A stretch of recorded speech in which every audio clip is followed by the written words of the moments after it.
dia melaksanakan sholat ada tanda-tanda.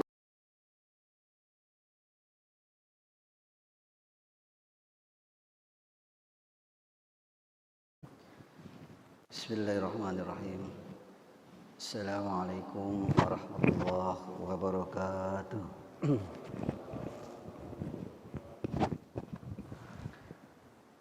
Alhamdulillahirabbil alamin hamdan syakirin. Assalatu wassalamu ala asyrafil anbiya wal mursalin sayyidina wa habibina wa syafi'ina wa maulana Muhammadin wa ala alihi wa ashabihi ajma'in, amma ba'du. Faqad qala Allah ta'ala fil Qur'anil Karim, a'udzu billahi minasy syaithanir rajim. Bismillahirrahmanirrahim. Subhanaka la ilma lana illa ma 'allamtana innaka antal alimul hakim. Wa qala ta'ala rabbi shrah li sadri wa yassir li amri wahlul 'uqdatam min lisani yafqahu qawli. Qala al-musannif rahimahullah wa nafa'ana bi ulumihi fid dharain amin. Hadratil mukarramin wal muhtaramin, para asatidzah, para hujjad, para hadirin jamaah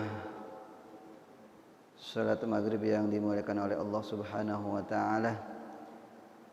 Alhamdulillah wa syukurillah, pada kali ini kita masih mendapatkan nikmat dari Allah Subhanahu wa taala dalam rangka meningkatkan takwa kita kepada Allah, meningkatkan kualitas iman kita. Mudah-mudahan senantiasa Allah memberikan kita sifat istiqomah di dalam menjalankan kehidupan ini sehingga kita mendapatkan kehidupan yang baik, bahagia di dunia dan bahagia di akhirat. Salawat serta salam kita sampaikan kepada baginda Nabi Allah Muhammad sallallahu alaihi wasallam yang telah memberikan kita arahan dan petunjuk di dalam menjalankan kehidupan yang sebaik-baiknya. Mudah-mudahan kita semua senantiasa mendapatkan syafaatul uzma beliau nanti di yaumil qiyamah.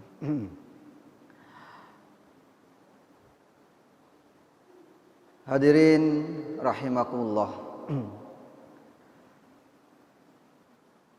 Berlanjut kita akan membahas materi kita, kajian kitab Bulughul Maram, yang kali ini masih seputar pembahasan kitabus shalah pada bab syurutus shalah.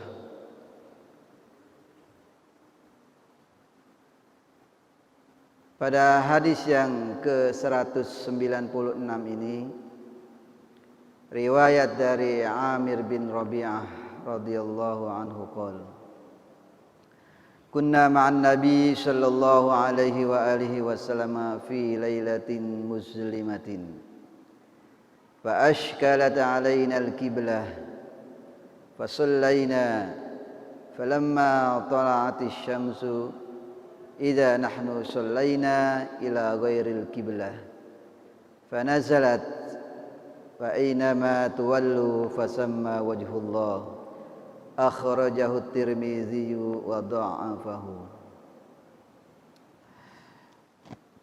Hadirin rahimakumullah, pada hadis ini riwayat dari Amir bin Rabi'ah radhiyallahu anhu qala, ia berkata, sesungguhnya kami beserta Nabi sallallahu alaihi wasallam di waktu malam yang sangat gelap sekali. Fa ashkalat alainal qiblah, maka terasa sulit bagi kami untuk menentukan arah kiblat. Fa shallaina, seketika itu pun kami melaksanakan salat. Falamma tala'atis syamsu idza nahnu shallaina ila ghairil qiblah, manakala terbitnya matahari di mana kami telah sholat dengan tidak menghadap kiblat. maka turunlah ayat fa ainama tuwallu fasamma wajhullah. Artinya di mana saja kalian berada, maka palingkanlah wajah kalian kepada Allah Subhanahu wa taala. Hadis riwayat Imam Tirmizi wa dha'afahu. Pada hadis ini riwayat dari Amir bin Rabi'ah. Nama beliau adalah Abu Abdullah Amir bin Rabi'ah ibni Malik al-Anzi, di mana Abu Abdullah Amir bin Rabi'ah ini adalah salah satu daripada sahabat yang paling utama masuk Islam, golongan daripada orang-orang muhajirin.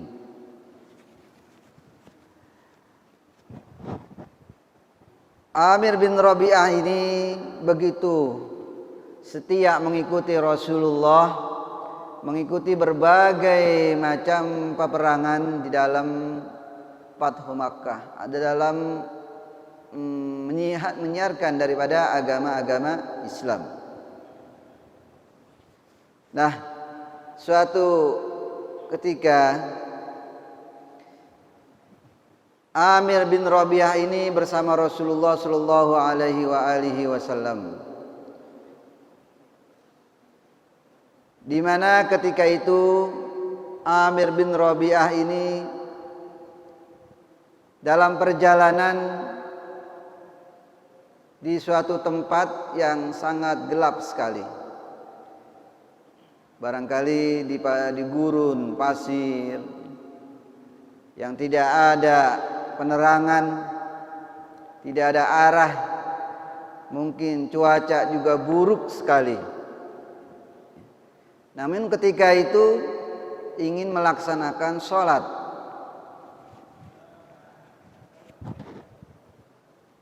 Namun tidak ada petunjuk-petunjuk untuk mengetahui daripada arah kiblat. Pertama barangkali karena saking gelap gulitanya keadaan saat itu. Kedua, tidak ada satu tanda-tanda, apakah itu mungkin bintang ataupun bulan atau tanda lainnya yang mengindikasikan arah kiblat. Sama sekali tidak ada. Akhirnya Ibnu Amir beserta Rasulullah melaksanakan sholat tanpa mengetahui arah kiblat yang sebenarnya. Ketika telah selesai melaksanakan sholat, ternyata matahari terbit.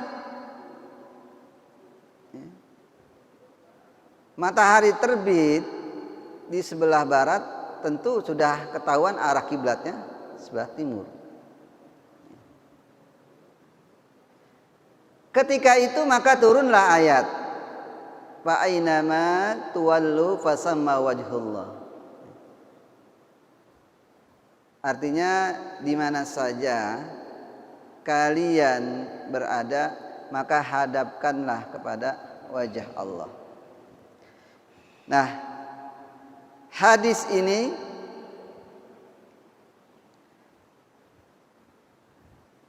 membicarakan tentang salah satu syarat sahnya sholat itu adalah istiqbalul kiblah, menghadap kiblat. Seperti yang telah kita bahas yang lalu, ya, bahwa salah satu daripada syarat sahnya sholat itu adalah di samping menutup aurat, kemudian masuk waktu sholat, kemudian suci tempatnya, dan termasuk juga menghadap kiblat. Ini salah satu syarat daripada sahnya sholat. Tentu saja kalau kita ingin sholat sah, diterima oleh Allah Subhanahu wa ta'ala dengan sempurna, maka kita harus mengetahui apa saja syarat-syarat daripada sahnya sholat.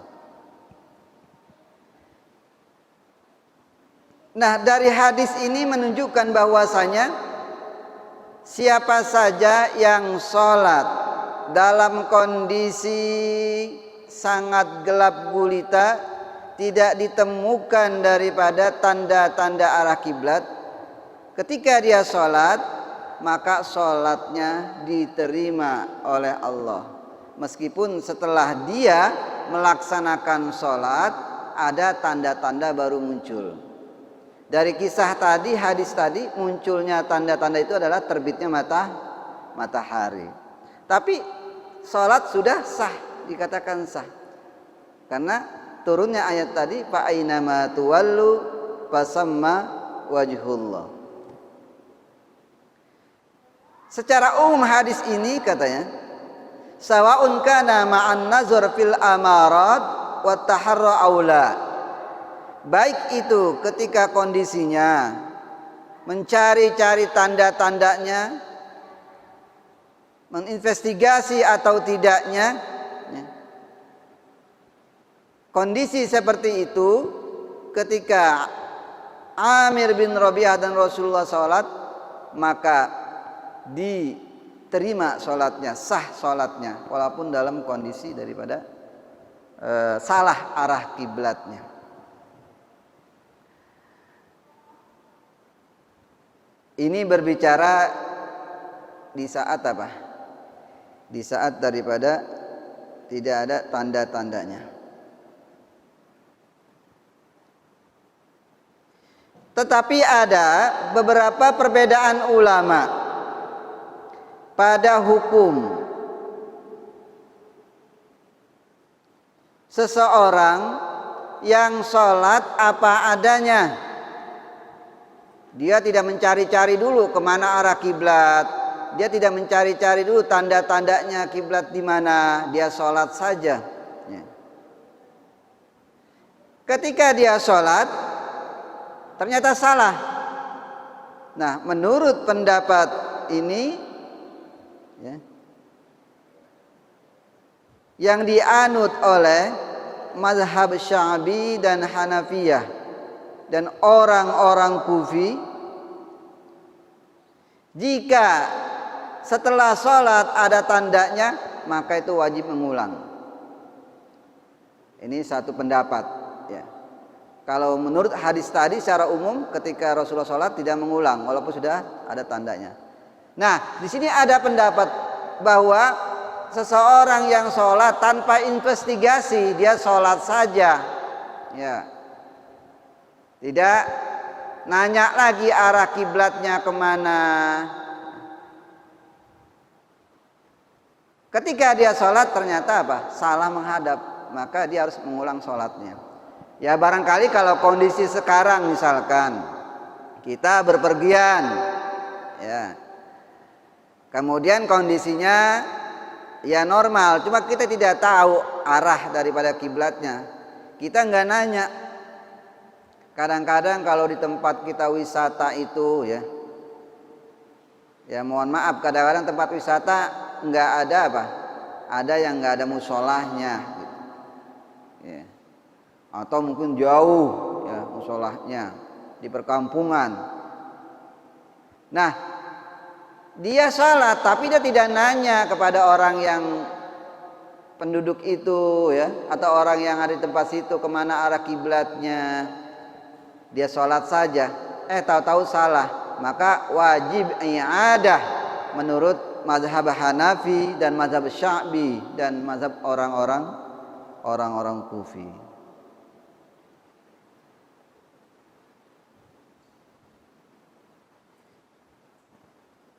Wa dhahaba akharuna ila annahu la tajib alaihi i'adah. Mazhab yang kedua mengatakan bahwasanya enggak wajib ngulang ija shalla bi taharrin wan kasyafal khata. Nah, mazhab ini yang kedua katanya enggak wajib ngulang kalau dia sudah cari-cari arah kiblatnya kemana. Tetapi ketika dia sholat salah, itu enggak wajib ngulang karena dia udah berusaha untuk mencari. Ya, berbeda kalau yang tadi dia enggak cari-cari, dia sholat saja. Tapi ini dia cari-cari, kemudian ternyata salah. Ini enggak wajib mengulang pada mazhab yang kedua ini, ya.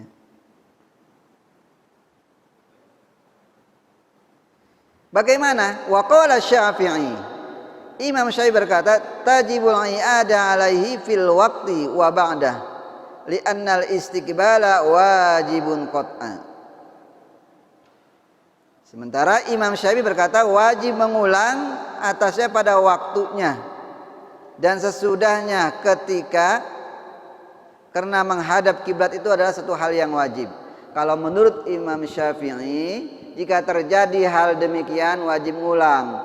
Tetapi jika waktunya masih ada, misalkan seseorang sholat jam 1, ya, dia nggak ada tanda-tandanya, atau mungkin dia ternyata setelah sholat dia salah, ya, menurut mazhab Syafi'i mengulang, asalkan masih ada waktu daripada sholat itu. Kecuali kalau sudah masuk waktu lain, ya, ketika masih ada waktu, maka itu apa? Dia wajib mengulangnya. Jadi dari hadis ini ada beberapa penafsiran dan beberapa pendapat ulama, ya, terkait dengan menghadap kiblat.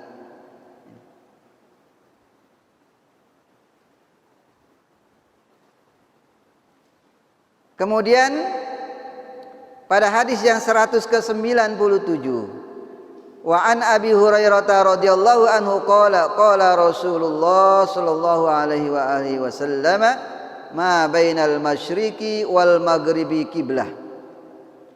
Dan dari Abi Hurairah radhiyallahu anhu qol, ia berkata, telah bersabda Rasulullah sallallahu alaihi wasallam bahwa di antara masyrik dan maghrib itu ada kiblah. Di antara sebelah timur dan barat itu ada kiblat. Hadis riwayat Tirmizi dan dikuatkan oleh Imamul Bukhari. Ini masalah tahdid, ya, tahdidul kiblah, artinya pembatasan kiblah. Jadi gini, kalau seperti orang yang berada di penduduk jauh dari arah kiblat seperti kita sekarang ini di Asia, ya, itu apakah harus benar-benar pasti itu kita harus menghadap kiblatnya, atau hanya jihahnya saja, arahnya?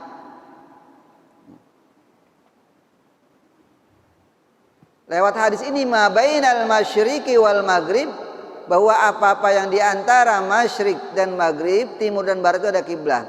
Artinya bagi kita yang jauh dari kota Mekah, ya, maka kita cukup untuk menghadap arah kiblat saja. Ya. Kenapa? Karena kita terhalang dengan Ainul Ka'bah, jauh kita dari Ka'bah yang sebenarnya. Kecuali kalau kita berada memang di Masjidil Haram yang jelas-jelas itu Ka'bah di depan kita, itu mah harus, itu namanya di Ainul Ka'bahnya. Ya. Tapi sini kalau kita jauh cukup dengan jihahnya. Makanya kalau orang membangun masjid atau musholla, cukup memakai kompas di mana arah kiblatnya, arahnya. Ya. Kalau arah kiblatnya agak ke kanan, dia bangun, ya, tempat sholatnya ke kanan. Makanya kalau kita lihat di Masjidil Haram, ya, karena memang Ka'bah berada di tengah-tengah, ya, itu lantai daripada Masjidil Haram itu tidak seperti kita lantainya lurus, ya, tapi dia lantainya melengkung-melengkung, ya, sesuai dengan arah kiblat. Ya. Dan orang dari timur, dari barat, dari mana aja, ya, sholatnya menghadap kiblat, walaupun ada, ya, bertatap muka, karena berada posisinya di tengah. Ya. Misalkan Ka'bah, ketika berada di Masjidil Haram harus Ainul Ka'bah, nggak bisa jihah. Ya. Jihah itu hanya dipergunakan untuk dalam kondisi orang yang keberadaannya jauh dari Ka'bah. Kalau kita di Masjidil Haram, orang sholat harus menghadap, makanya dikelilingi. Ya ibaratnya ada orang yang ngadep kanan, ngadep utara, selatan, barat, timur, ya. Ketika berada di kota Makkah atau di Masjidil Haram, karena harus ainnya daripada ain Ka'bah. Nah, kalau kita mengikuti ayat wahai suma kuntum fawallu wujuhakum syatrah, di mana saja kamu berada maka palingkanlah wajah kalian ke arah kiblatnya. Syatrah ay jihah, ya, jadi arah. Cukup. Ad-dinu yusrun, jadi tidak terlalu, agama itu mudah, jangan dipersulit. Kadang-kadang buang keraguan, ini saya udah menghadap kiblat atau belum. Yakin, karena cukup dengan arah saja kita sudah, ya. Seperti yang dikasih tanda-tanda seperti ini yakin kita memang sudah menghadap arah daripada kiblat. Dan memang beda antara kita bangun masjid dengan kita bangun rumah atau kita bangun hotel. Ya. Makanya kalau kita kadang-kadang nginep di hotel, ya, itu kalau nggak ada tanda-tanda arah kiblat itu jangan dimasukin hotelnya. Berarti orang tidak menyediakan atau tidak memfasilitasi daripada orang Islam yang sholat. Tapi kalau ada, kadang-kadang di atas ada itu arah kiblat, kasih petunjuk. Makanya kalau orang bangun hotel atau rumah, ya itu beda ngadepnya dengan masjid, ya. Kadang-kadang di pojokan, ngadep pojokan, ya, pojok pintu. Ya. Karena memang beda antara membuat masjid dengan membuat rumah atau hotel, ya. Kalau masjid memang khusus dibangun untuk menghadap kiblat. Kenapa demikian? Karena ajaran Islam itu sangat mudah. Apalagi kalau kondisi-kondisi nanti tanah itu longsor atau pergerakan tanah, itu kan bisa saja. Ya. Makanya kadang-kadang dalam Kementerian Agama itu ada petugas, ya, nanti yang khusus untuk apa? Mengukur arah kiblatnya. Kadang-kadang memang masjid yang kita bangun, kemudian sewaktu-waktu ada pergeseran tanah, ya. Ini kadang-kadang bisa bergeser. Makanya kalau kita jumpai ada musola atau masjid yang kadang-kadang tempat sholatnya tidak lurus, karena sudah mengenai apa? Pergeseran tanah. Tetapi yakin walaupun agak ke kanan, yang terpenting adalah jihahnya, arahnya saja. Ya, jangan ragu, karena kita kalau ragu sholat kita enggak sah. Kata Rasulullah, da' ma yaribuk ila ma la yaribuk. Tinggalkan yang ragu, ya, dan laksanakan yang tidak ragu.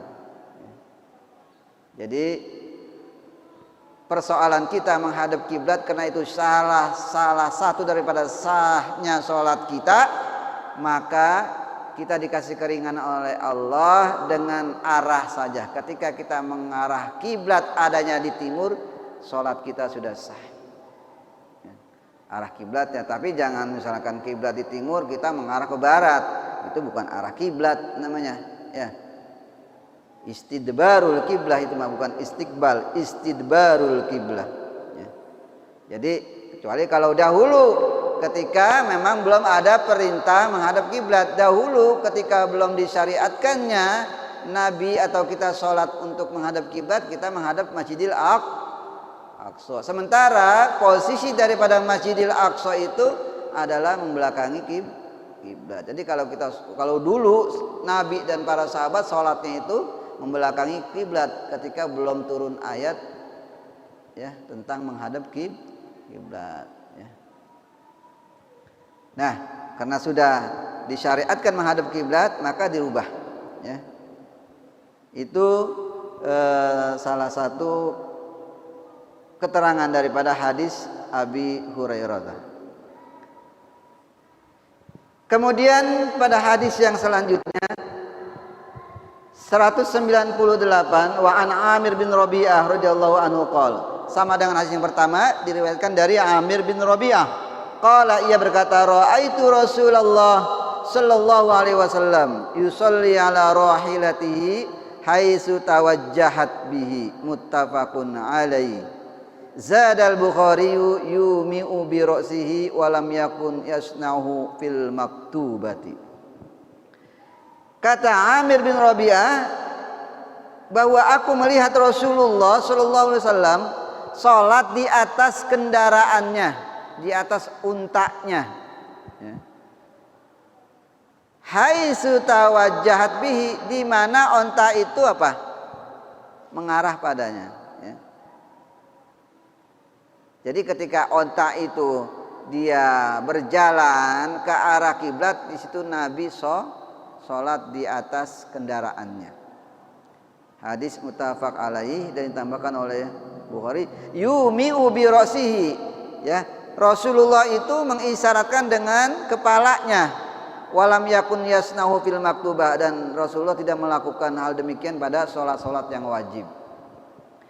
Jadi salat pada hadis ini menerangkan bahwasanya dibolehkan sholat di kendaraan. Kalau dahulu kendaraannya unta, kalau sekarang mungkin ada pesawat, ada mobil, ada kereta, ya, ada kapal laut, ya.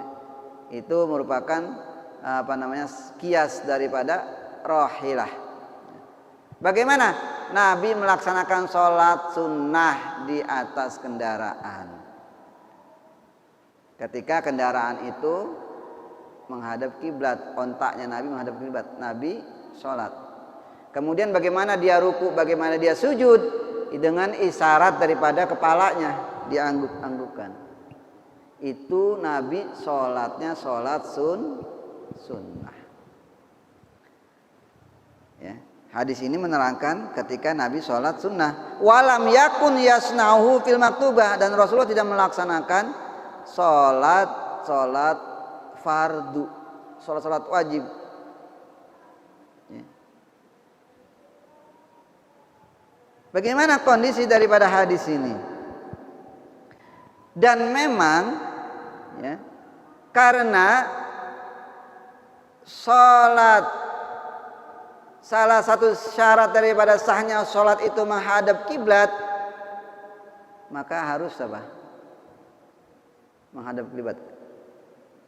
Dalam kondisi suatu riwayat, ya, bahwa ketika Nabi berada di kendaraan, Nabi melaksanakan sholat sunnah, Nabi turun dari kendaraannya. Kalau tadi sholat sunnah dia di atas kendaraan, kemudian suatu saat Nabi sholat, dia turun dari kendaraannya dengan sholat wajib. Ya, bagaimana ulama mensikapi ini? Berarti kalau begitu sholat di atas kendaraan, sholat wajib nggak boleh menurut pengertian hadis ini. Bagaimana mensikapinya? Ada beberapa tahapan-tahapan. Ketika ada riwayat, ya, ketika ada riwayat bahwa Nabi ketika ingin melaksanakan sholat wajib, dia turun dari kendaraan untuk melaksanakan sholat fardu, sholat wajib, ya. Kecuali kalau tanah itu dalam kondisi becek karena hujan lebat, ya, maka cukup di atas kendaraan. Kondisi kita bagaimana zaman sekarang? Kita kadang-kadang bepergian, ya. Kemudian baik itu bepergiannya di saat apa? Di saat jauh ataupun dekat, dalam kondisi macet misalkan, seperti apa. Jadi kita upayakan jangan sampai kita bermaksiat kepada Allah. Jangan karena macet lalu kita meninggalkan sholat, ya. Jangan karena misalkan kita sedang berada di pesawat ya, kemudian ada hadis mengatakan bahwasanya Rasulullah enggak sholat di pesawat, sholat wajib Rasulullah harus turun. Logikanya apakah kita harus turun dari atas pesawat untuk kita sholat? Kan tidak memungkinkan ya. Nabi saya dalam kondisi ketika sholat fardu dia turun, enggak ketika kondisi normal, tanahnya tidak becek. Tapi kalau tanahnya becek, kemudian ada hujan lebat, Nabi tetap di atas kendaraan. Artinya apa? Di sini bahwasanya ada beberapa pendapat dari ulama bahwa jika pelaksanaan sholat wajib, kalau sekarang kita bicarakan sholat wajibnya ya.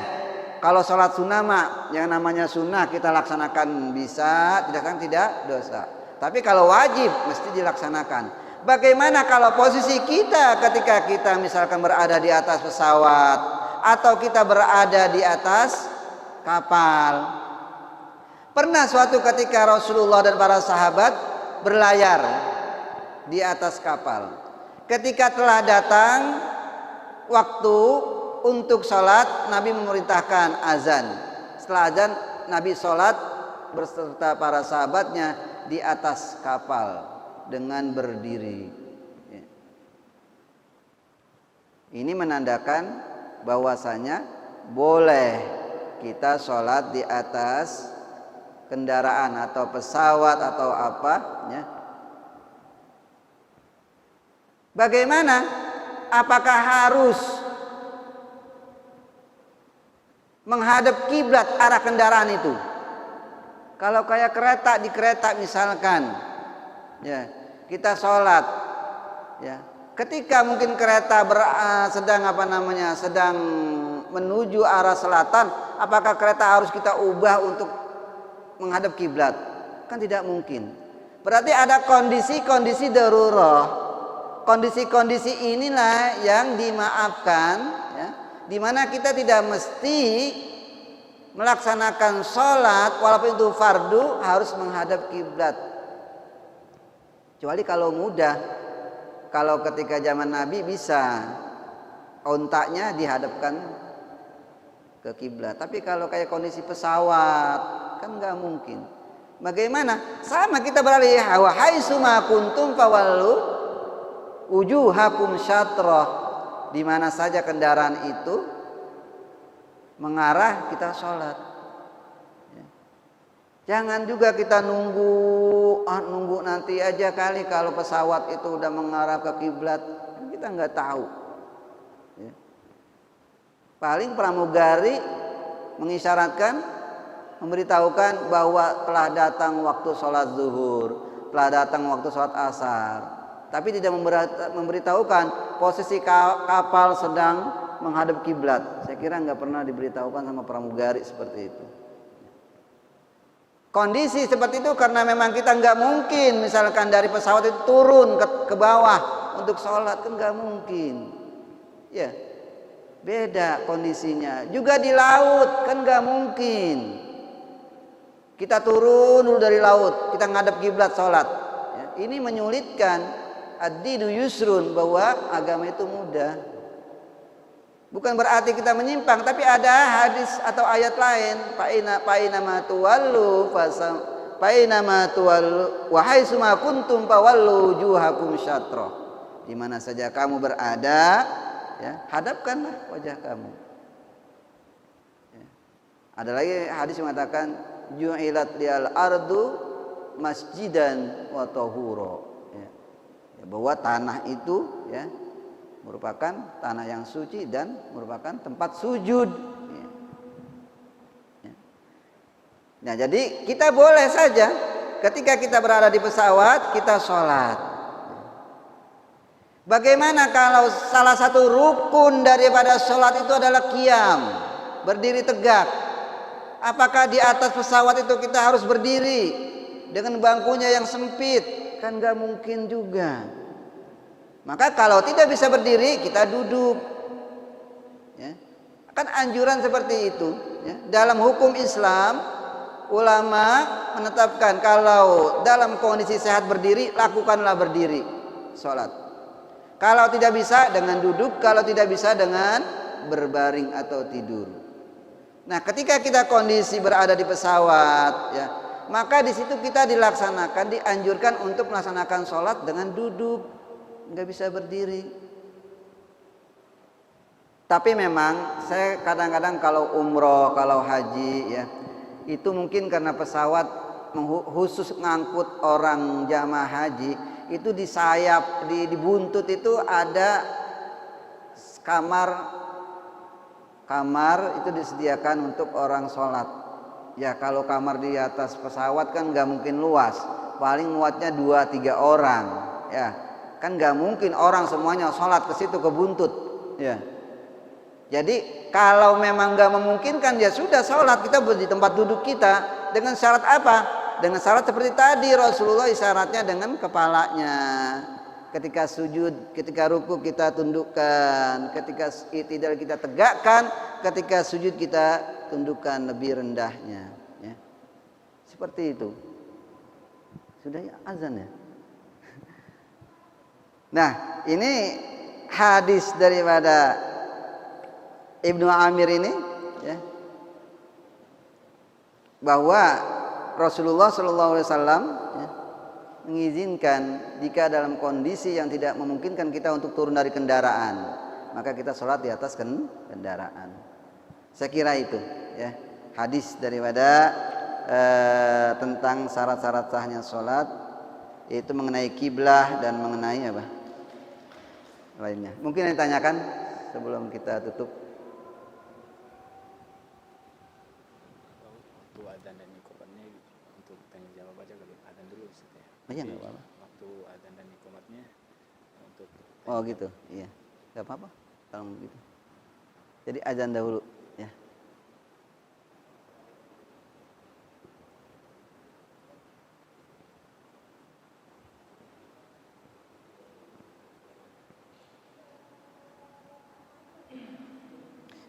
Kita azan dahulu, nanti waktu iqomah mungkin ada yang tanya jawab, kita teruskan, ya.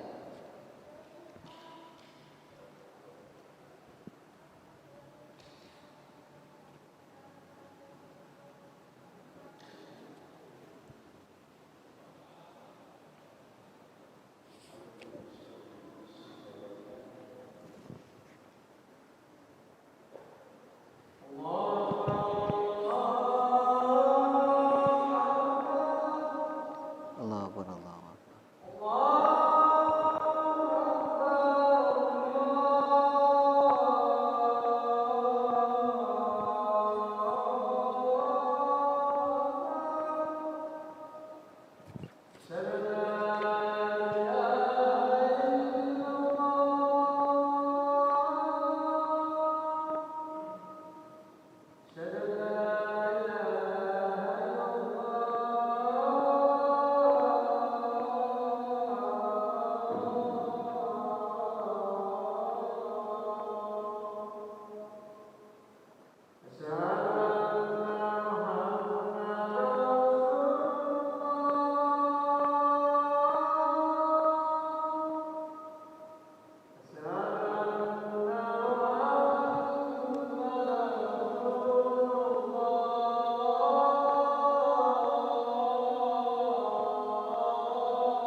La haula wala quwwata.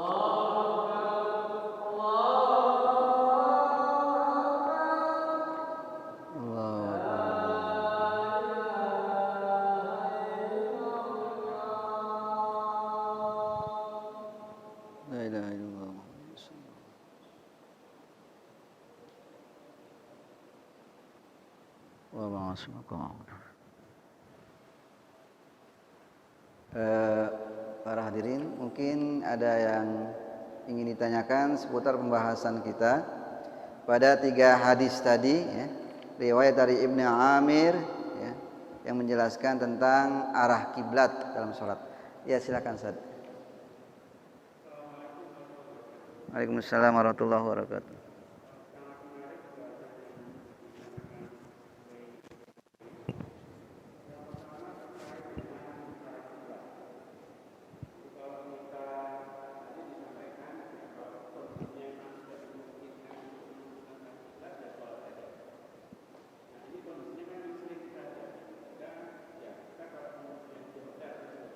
Ya.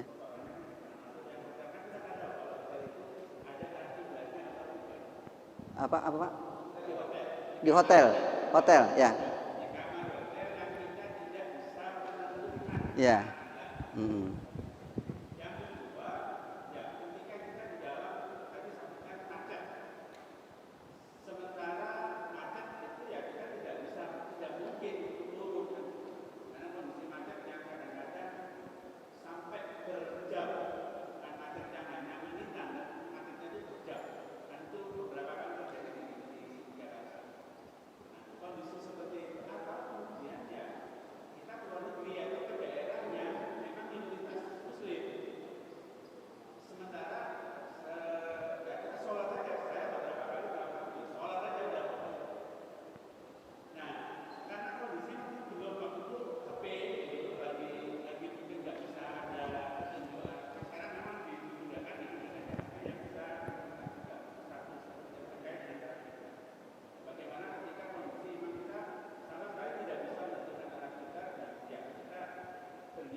Ya, ya, terima kasih Ustaz Khairul. Ya, ini memang hal-hal yang kita rasakan setiap hari, ya. Tadi kita sempat singgung masalah kita sholat di dalam hotel atau mungkin dalam villa yang memang tidak dikhususkan untuk apa? Untuk sholat. Rumah itu dibangun untuk peristirahatan, bukan untuk sholat. Artinya ketika mereka membangun tidak sesuai dengan arah kiblatnya. Bagaimana ketika kita sedang menginap baik di hotel maupun di villa, ya, untuk kita sholat sementara tidak ada tanda-tanda arah kiblat dan kita tidak mengetahui, ya, walaupun mungkin barangkali tadi kita bawa alat HP tetapi kondisi HP-nya mungkin mati, atau barangkali kita tidak punya aplikasi Kompas di HP itu, kan itu salah satu mungkin yang menyulitkan tanda-tanda daripada arah kiblat, ya. Atau barangkali katakan kalau di villa itu memang, ya, di villa atau di hotel, kalau ketika kita masuk kamar itu memang petugas hotel udah nggak tahu menau gitu, ya. Artinya kita kadang-kadang kalau untuk bertanya aja susah, ya. Sementara kita waktu udah keburu waktu nih, ya. Jangan sampai kita bermaksiat, ya. Jangan sampai kita tidak sholat padahal waktu masih ada walaupun sedikit. Bagaimana? Kita kembali kepada persoalan yang tadi, ya, bahwa ketika tidak ada tanda-tanda sama sekali, ya, yang kita jumpai, kita sholat apa adanya, ya. Kita tentu dengan apa adanya juga dengan keyakinan kita, gitu, ya. Artinya kita sudah berijtihad. Oh iya toh sholatnya ngadep kanan, gitu, ya. Udah itu ijtihad kita, ya. Jadi kita gunakan juga ijtihad kita semaksimal mungkin. Artinya kita ada keyakinan, ada zon kita ini lebih mengarah kemana? Ke kanan. Kita sholat saja. Bagaimana ternyata misalkan nanti kalau kita tanya petugas hotelnya, ya, ternyata arahnya salah. Nah, kita kembali tadi, kalau masih ada waktu kita apa? Kita sholat, karena memang nyatanya salah kalau masih ada waktu. Tadi ada pendapat Imam Syafi'i mengatakan demikian, ya. Kalau misalkan masih ada waktu sholat, ya. Tapi kalau misalkan waktunya sudah enggak, ya nggak perlu mengulang lagi, nggak ada iadah, nggak ada kewajiban iadah lagi, ya. Mungkin bisa kita kiaskan ke persoalan tadi saja. Kemudian tadi masalah dalam kondisi macet, ya. Dalam kondisi macet memang, ya, kadang kita nggak perkirakan, apalagi baik di tol maupun jalan biasa, kalau kena macet kita memang tidak bisa memutar mobil ke belakang juga nggak bisa, ke kanan nggak bisa, ke kiri nggak bisa. Bagaimana dalam kondisi seperti itu, ya? Kita yang penting kita tidak bermaksiat kepada Allah, ya. Jadi kita sholat sesuai dengan arah kendaraan kita pertama, ya. Kemudian bagaimana kalau tidak ada air? Kita bertayamum, ya. Kita bertayamum, karena nggak mungkin kita naruh air keluar, ya. Kalau masih ada air, misalnya kita sedia air aqua 2 botol 3 botol, yang belum ini kita wudhu. Kalau nggak menyulitkan silakan. Tapi kalau menyulitkan kita cukup dengan bertayamum. Nah, setelah kita bertayamum, kita juga sholat tidak bisa berdiri, kita duduk di kendaraan itu, kita sholat, ya. Kita sholat dalam kondisi macet, ya. Dalam kondisi macet. Nah, kita sholat, ya. Menurut mazhab ini sholatnya lihurmatil waktu, ya. Artinya kita sholat maghrib misalkan, atau apalah asar atau zuhur, sholat barokat dihormatil waktu. Nanti kalau kita sudah berada di tempat yang normal, udah nggak macet lagi, ya. Kemudian waktunya masih ada, kita sholat, turun sholat, ya. Tadi cuma lihormatil waktu dalam kondisi itu. Ini satu mazhab demikian. Satu mazhab mengatakan sholatnya lihormatil waktu, ya. Nanti kalau udah normal, misalkan kita sudah nggak macet atau kita keluar tol, ada musola, kita turun, kita sholat iadah. Tapi ada pendapat mengatakan bahwasanya dalam kondisi itu kita sholat apa adanya, kita sholat maghrib dengan bertayamum, ya. Ya sudah. Ketika mungkin kita nanti berada di kondisi normal, waktu masih ada, kita tidak perlu iadah. Karena dengan tayamum itu sebagai pengganti daripada sholat, artinya tidak perlu iadah. Tinggal kita ambil seperti apa, ya.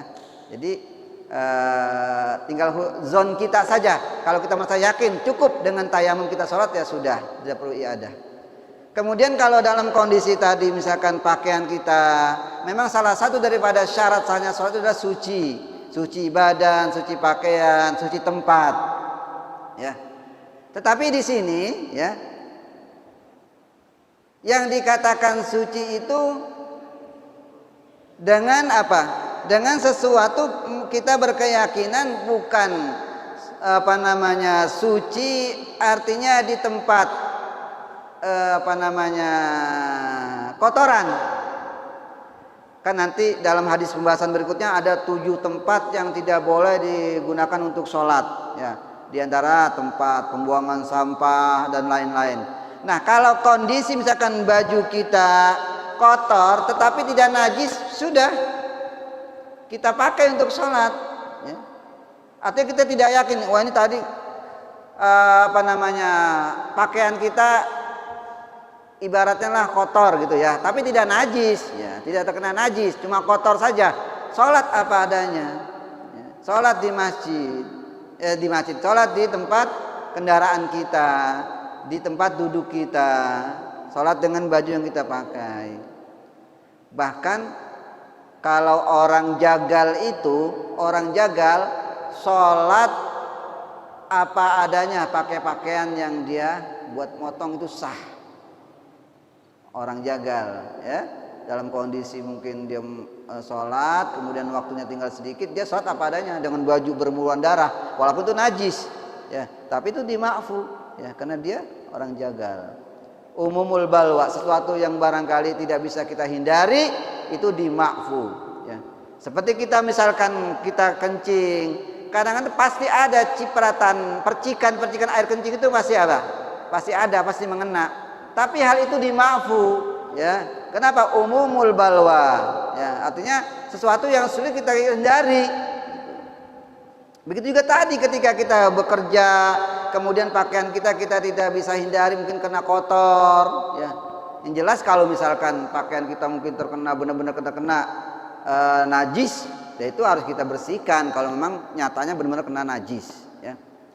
Jadi kondisi apa adanya kita sholat itu, Ustaz, ya. Dalam kondisi seperti itu, ya. Ketika kita dalam kondisi macet, kemudian kita sholat apa adanya.